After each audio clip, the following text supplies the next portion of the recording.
She never believed in prayer. Not because she was a bad person, but because life had taught her to depend only on herself. She had seen pain, betrayal, and disappointment, often from those who claimed to be religious. She had heard prayers whispered in times of need, but to her, they always felt like empty words, soft sounds in loud storms. Faith, to her, was just a word, and prayer was just a ritual. She lived in a world that moved fast, demanded logic, and rewarded independence. Prayer didn't seem to fit in that world, but the human heart doesn't follow logic.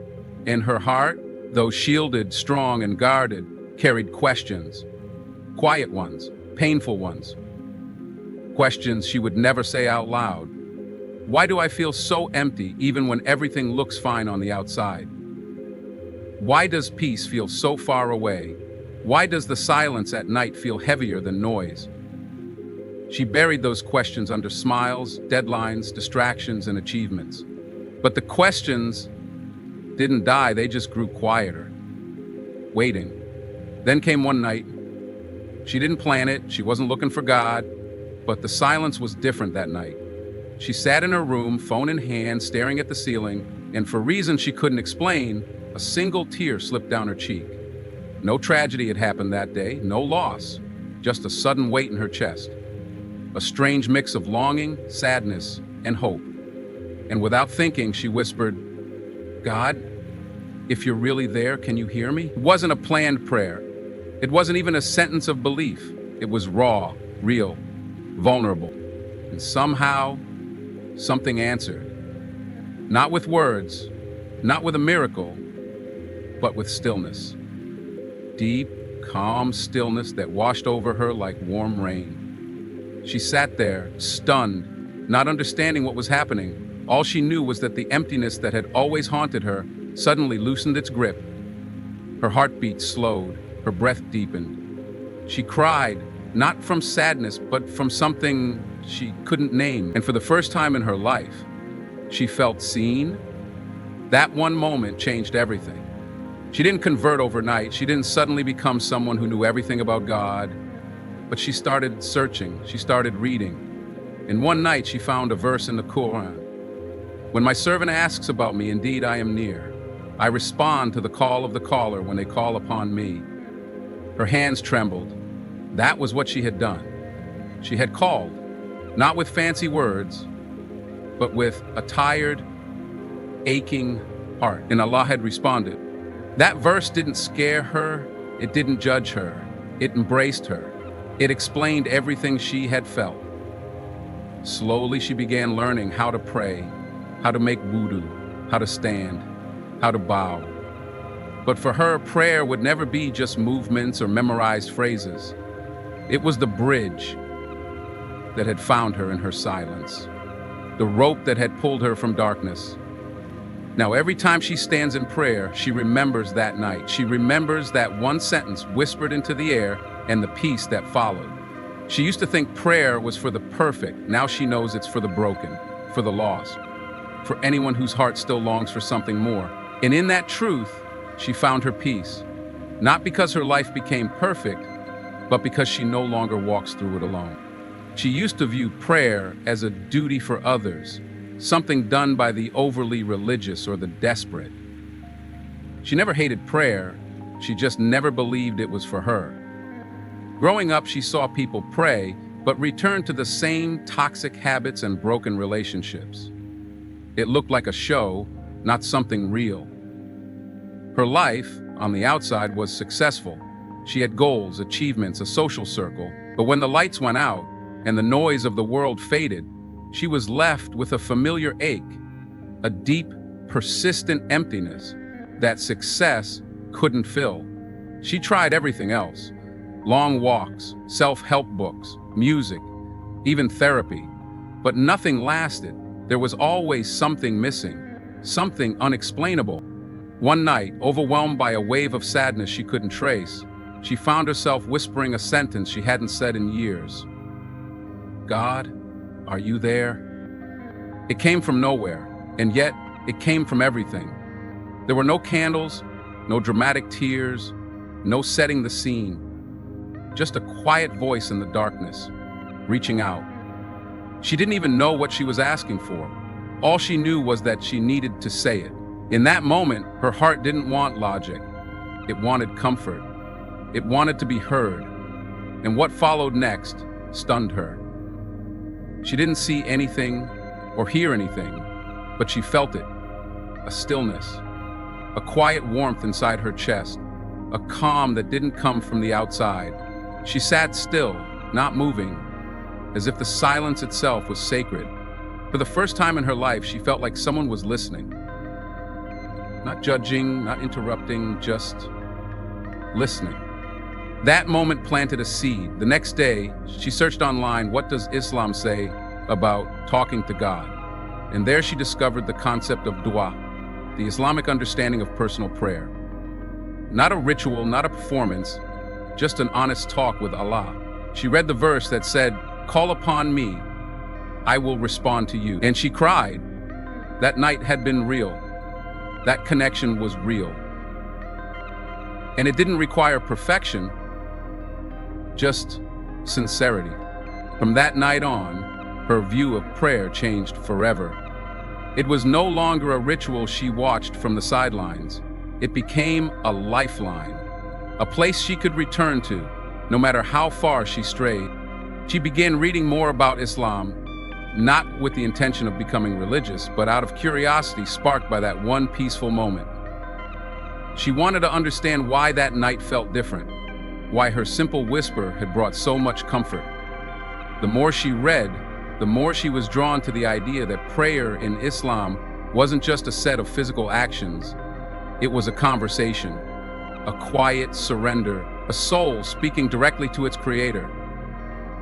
The stories of the Prophet Muhammad, peace be upon him, deeply moved her, especially how he would stand in the night and weep in prayer for his people. This wasn't ritual for him, it was love, it was mercy, it was connection. She watched videos of Muslims praying, how they raised their hands, bowed, prostrated. At first it felt foreign, unfamiliar, but something about it spoke to her heart. The idea of placing your forehead on the ground in complete humility, it was beautiful and powerful. She wasn't sure if she was ready for all of it, but she couldn't ignore how drawn she was. So one night she tried it. She didn't know the words, she didn't know the order. But she got up from her bed, faced a direction she read was called the Qibla, and simply bowed. Then she knelt. Then she placed her forehead on the floor, and something happened. She cried, not because she was sad, but because something inside her finally felt home. It was as if her soul had been trying to return to this position all her life. That prostration wasn't a sign of weakness. It was a return to truth, a reminder of where peace begins. Not in control or pride, but in surrender. She whispered again, "God, if this is real, guide me."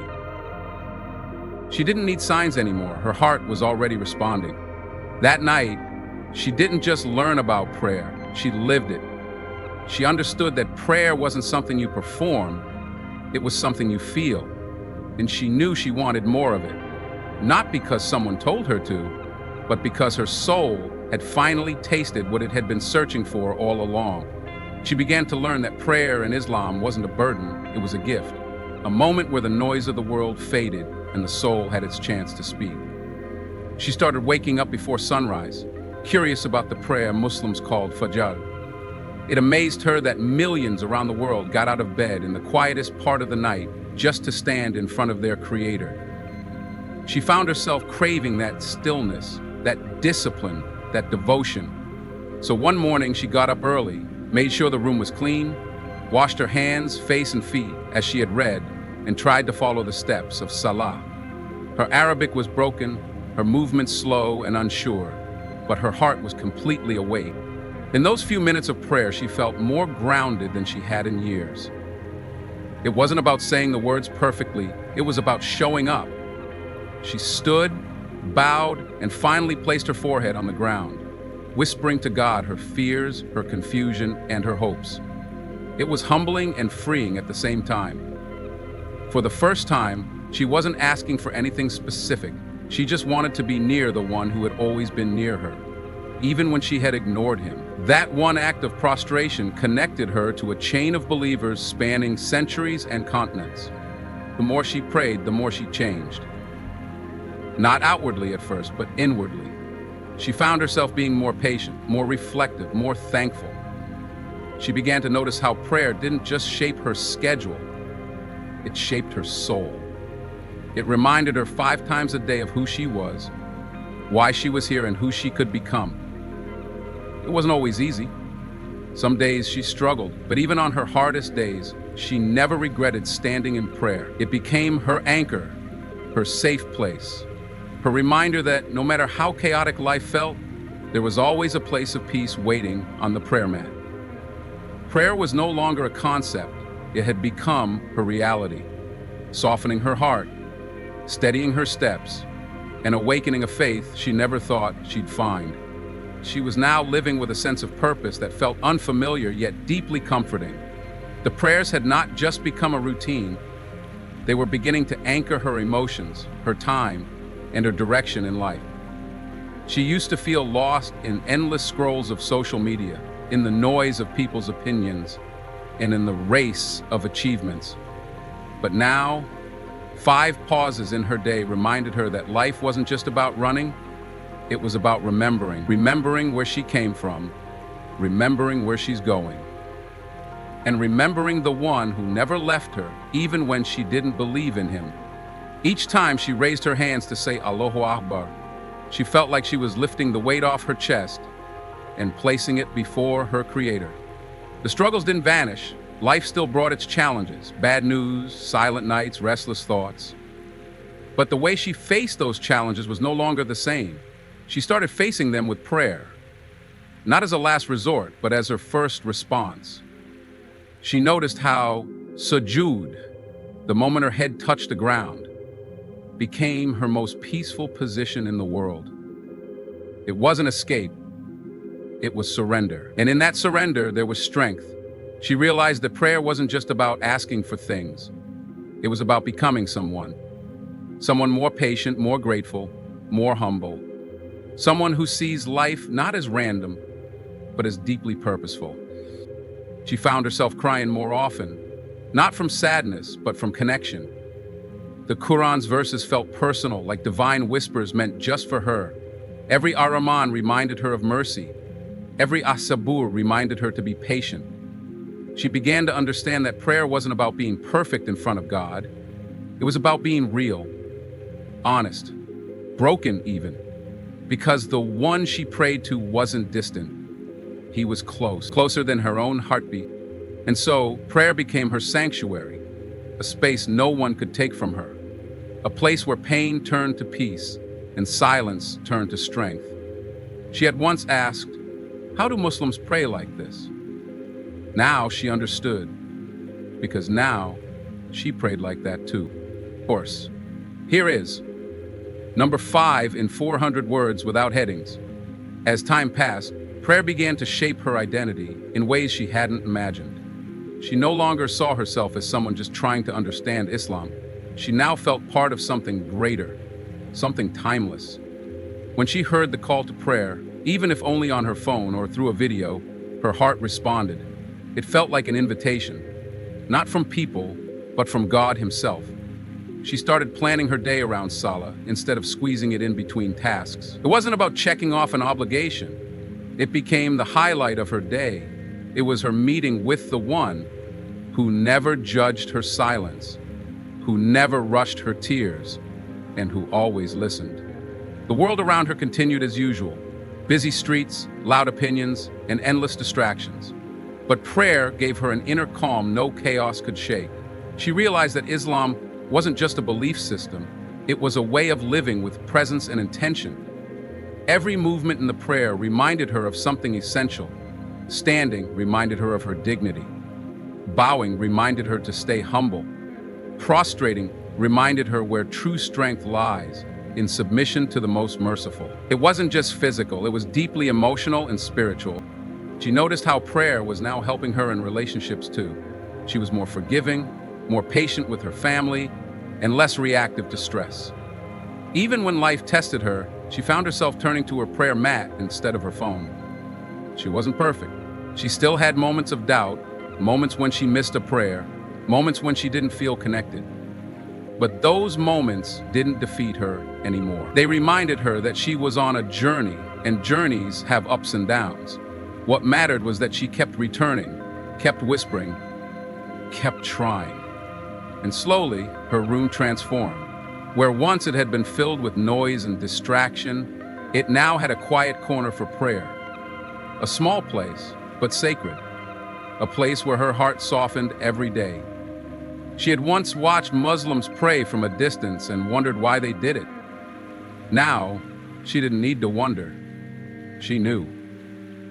Because now she had found the same peace, the same purpose. She had found her way back through Salah, Sujood, and through the quiet, powerful bond between a servant and her Lord.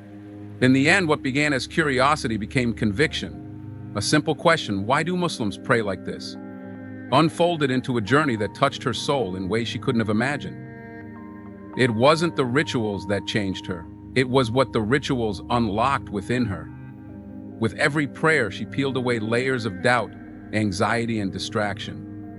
She discovered not just Islam, but herself. And she realized that prayer wasn't just an act. It was a lifeline. It was where her strength returned, her faith deepened, and her heart softened. She no longer viewed life the same way. The chaos outside didn't shake her as much. The silence within didn't frighten her anymore. She had found her anchor, her direction, and her purpose. Through prayer, she found clarity when she felt confused, comfort when she felt broken, and light when everything seemed dark. The Muslim who bowed and prostrated in devotion was now the reflection in her mirror. So to anyone who wonders why Muslims pray like this, her story has the answer. It's not just a duty, it's a gift.